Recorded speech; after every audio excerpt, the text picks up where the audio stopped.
Guys अभी मैं आई हूँ पानी पूरी खाने के लिए। आप लोग को खाना है तो प्लीज़ कमेंट में बता दीजिएगा। अभी हम लोग दोनों फैला के खड़े हैं, भीख मांगते हैं, अभी मिल नहीं रहा है।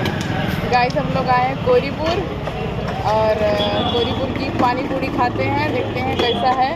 फिलहाल यहाँ का पानी पूरी हम खाए हैं। यहाँ खाए हो कहाँ? इस दुकान का नहीं खाया, बाकी उधर सब खाया। तो गाइस भाभी को भीख वेट में है, अभी मैं खड़ी हूँ। मेरे को मिलेगा तो पहले आप लोग को खिलाऊंगी। खा लिए आप लोग, अब मैं खा लूँ ना।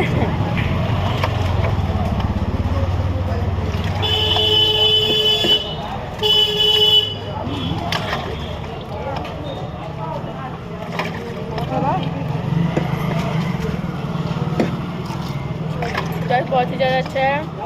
आप लोग को खाना है तो भैया की दुकान पे आइए, खाइए। बहुत ही ज़्यादा अच्छा पानी पूरी बनाया है।